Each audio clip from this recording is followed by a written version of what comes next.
Hi, and welcome to Happy Fisherman Adventures. I hope, I dream, I wish to catch a big fish, and I do it when I can. I'm a happy fisherman, and I do it when I can. I'm a happy fisherman. Today's episode is all about TB and Ovi at Mud Island and St Leonards. Well, Mud Island, we didn't do much good, you're going to say that. St Leonards, we got actually quite a bit of whiting, but only doesn't keep us. Oh well, happens. But before we keep going, what's on the chew? Westernport, Brett Reed's doing amazing job on the snapper and some big snapper around there. Mount Martha to Frankston, garfish still around, some squid at Portsea. The squid at Queenscliff didn't really start as we speak as yet, but it's any day now, big squid should be there. And our Surprise, yeah. silver whiting. Silver whiting all around Clifton Springs, Corio Bay and that, and yakas, which is a good sign. It's a great sign. For the snapper season. Of course, snapper's going to just kick in any day now. Actually, I got myself ready. I got this from Ocean Accessories. It's a scaler. It's amazing too. So last year, actually, I got myself stabbed pretty bad cleaning snapper. So this time, I'm ready. Let's watch the first video. Well, today's mission started solo. I was at Werribee Ramp and I had to launch my boat on my own. It's not a hard job. The way my boat's set up, I can walk around it after I release all the latches and just start the engine and drive off.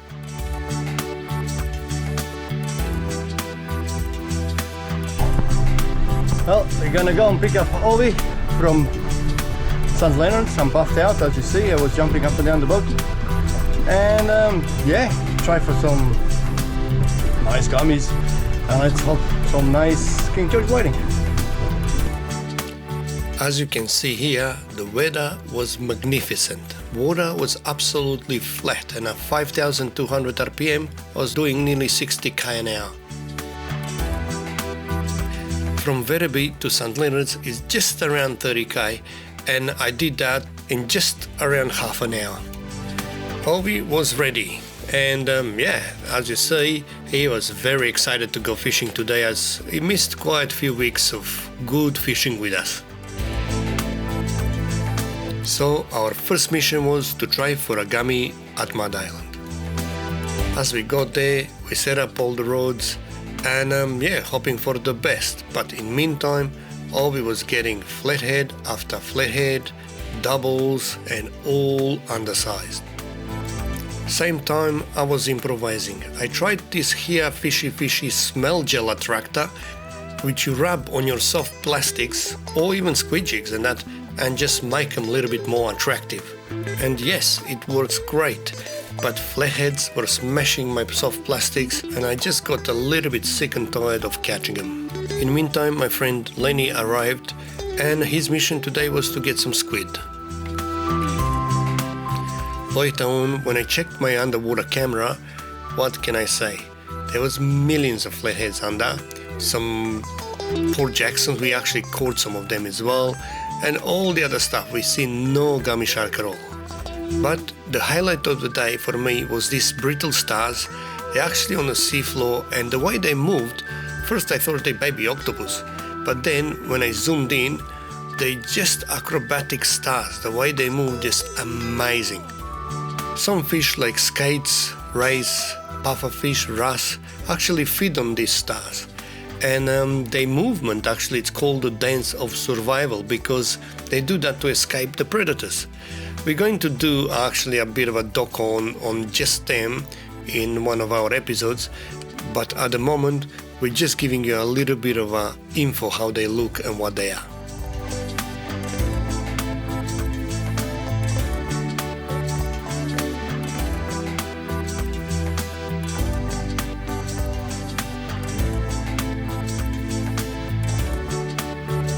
And then, talking about skates eating brittle stars, guess what Ovi had on the end of his rod? A massive skite. We do use quite light rods, and when she opened her wings into the current, it was so hard to bring it up, it was ridiculous. But we managed, I unhooked it, and we let her go.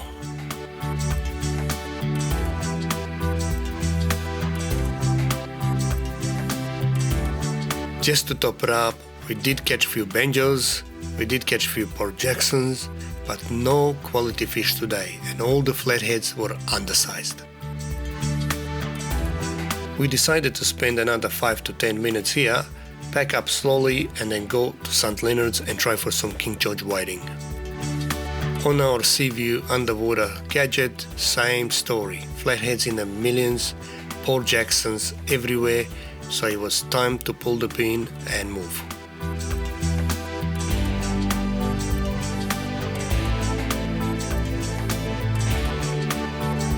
Well, we tried. So it was time to pack up, go to St Leonards and fish the incoming tide. As we got there, we were not alone.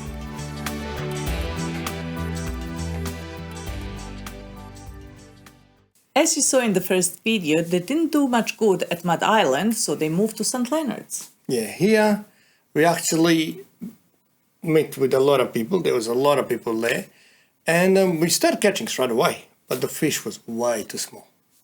Let's watch the next video. As we got at St Leonards, first thing first, I set up my cameras. Ovi was cutting up the pilchard, some squid, and he started fishing already. In no time, he started getting some nibbles. And before you know, we landed our first fish. It was the target fish, but unfortunately it was way too small and we put it back, of course. Then I did call my friend Lenny to come and fish close to us. As far as the bite goes, we had everything: pilchard, pippies, squid, mussels, you name it. And after we did what we did, still pilchard was the favorite. Then I made sure that Lenny comes close to us as the sand patch was right in front of us. So I got him to park right next to us.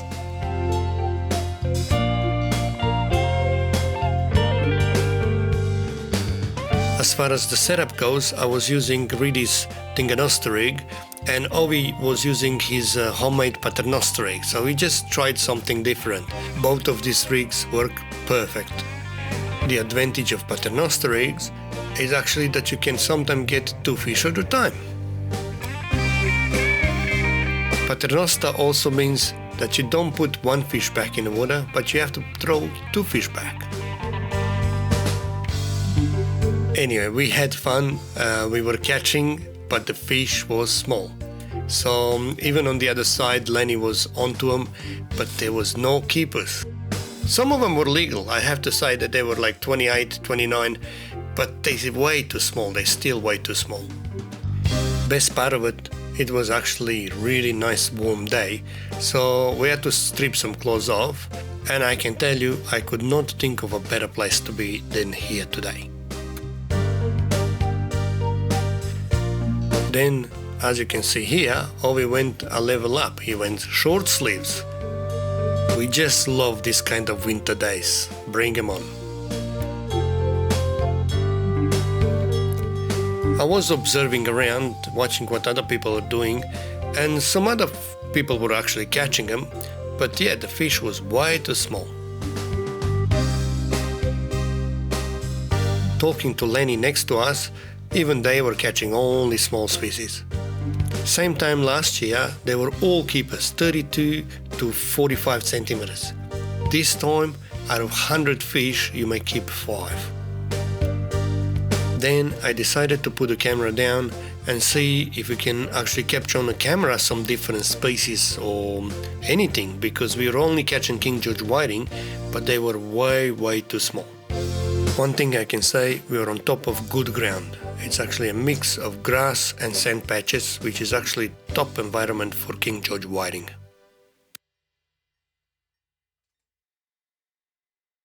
Well, again, we got lots of fish, but way too small. So in the next video we're just gonna continue this adventure, so keep watching.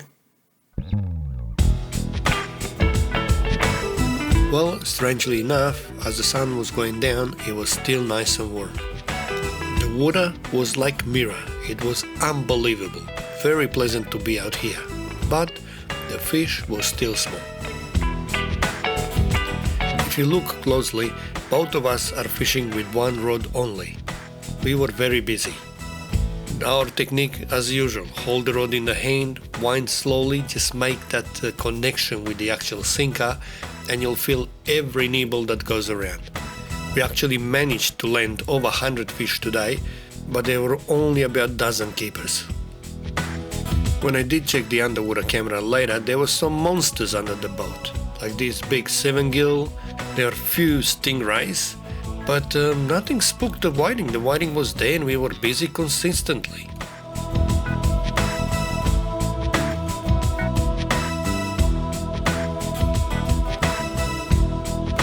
In the next shot you're gonna see this stingray that's actually a local one. Her tail is cut, and I can tell you I've seen these stingrays in my videos for the last 4 years, always in this area around St Leonards.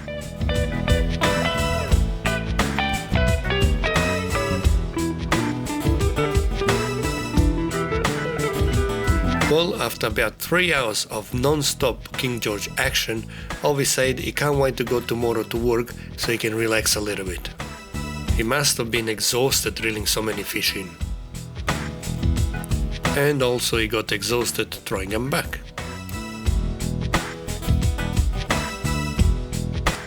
Well, St Leonards, it wouldn't be St Leonards if you don't catch one of these. It's a banjo shark. After all that, we did catch about 100 fish, only about 15, 16 over 30 centimeters, and the rest had to go all back. Saying that, it was a beautiful day out there. I dropped over to St Leonards ramp and I was on my way to Werribee.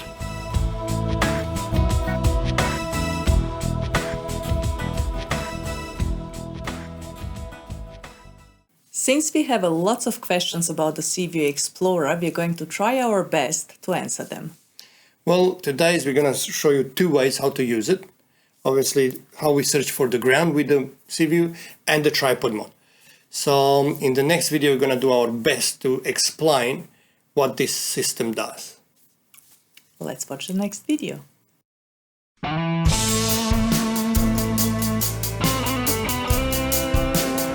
It is a beautiful afternoon and we took this opportunity just to go out there and give you a little bit more info about this Seaview gadget. I get a lot of questions about what resolution, this, that. It's not a camera, you use your own camera. So if you watch this video a little bit closely, you're gonna get a little bit more idea of what is this Seaview thing.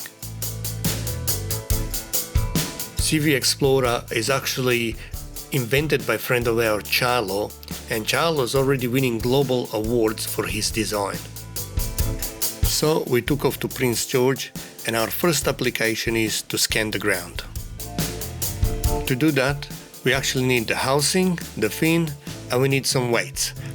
Everything is modular, so you basically clip the weights on, and after that you can clip the fin under, and just attach the tiller cable. This is my favorite application of this Seaview Explorer. Fishing Port Phillip is very important to find that broken ground between sand and grass patches. Now that unit is ready, in the kit there is a clip that we actually secure to the bimini, and this clip will hold your tiller cable. Now the most important part, it's your camera. So the Seaview Explorer, it's only the housing. Inside there you put your GoPro or your Action, DJI Action 3 or Action 4 now, and basically that's what's going to record your footage. Attaching the tiller cable to this housing is what's actually gonna transmit the Wi-Fi to your phone. On top of the housing there is 3 different spots where you can attach the actual cable. Now we're gonna drop that down and just hold it as we drift. We're gonna scan the ground and work out what's going on underneath there. All we're going to do now is open the GoPro application and live view what's the camera seeing down there.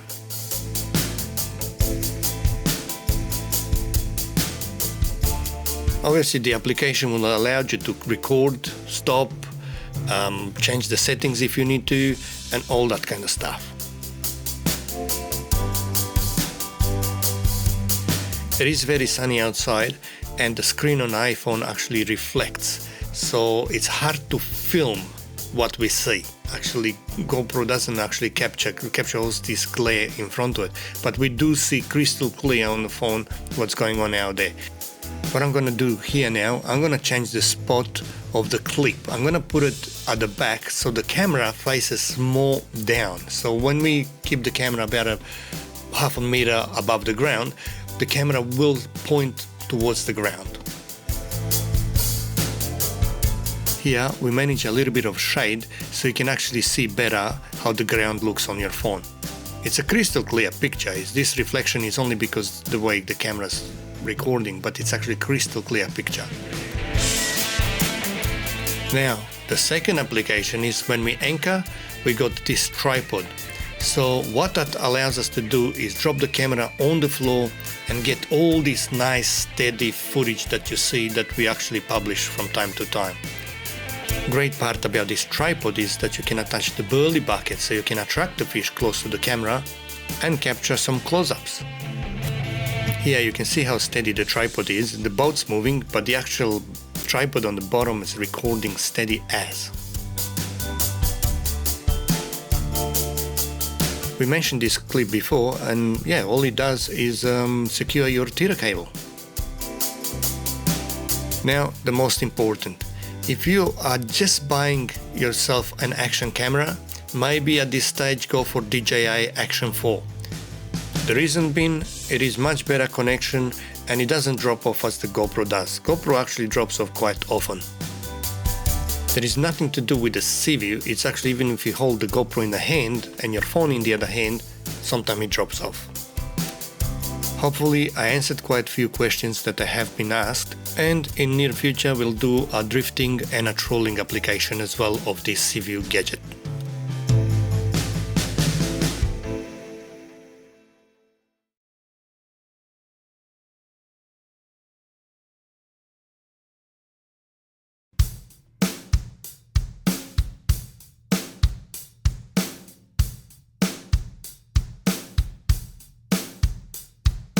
Today we're going to talk about tying a uni knot, so attaching your hooks, your sinkers or your lures to a line.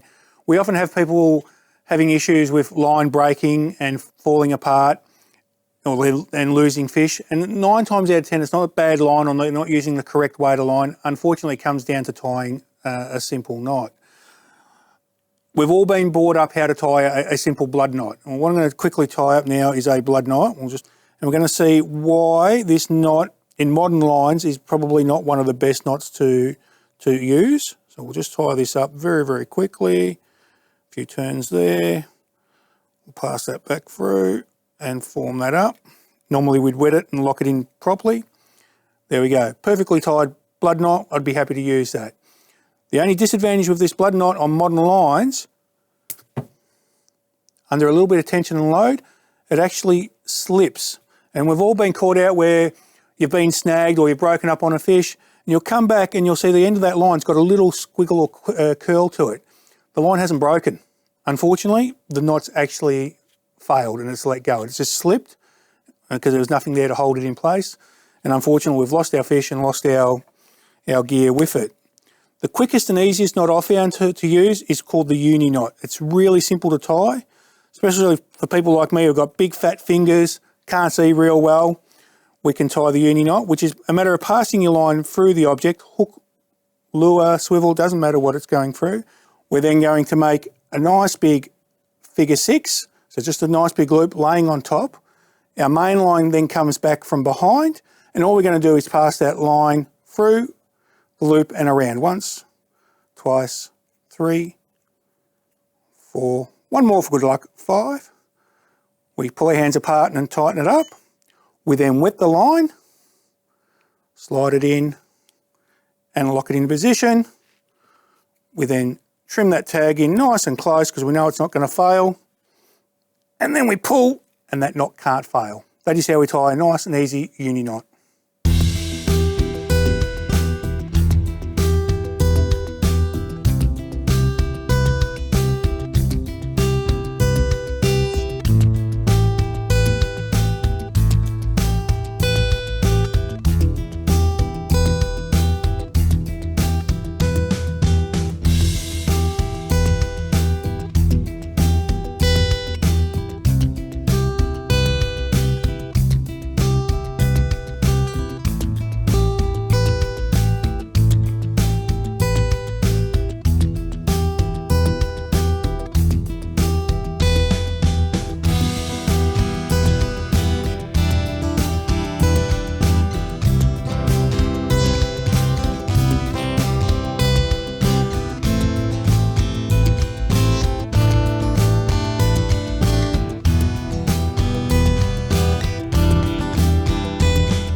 Well, before we go, I would like to say a big thank you to all of you that actually purchased our t-shirt, people that donated on our website.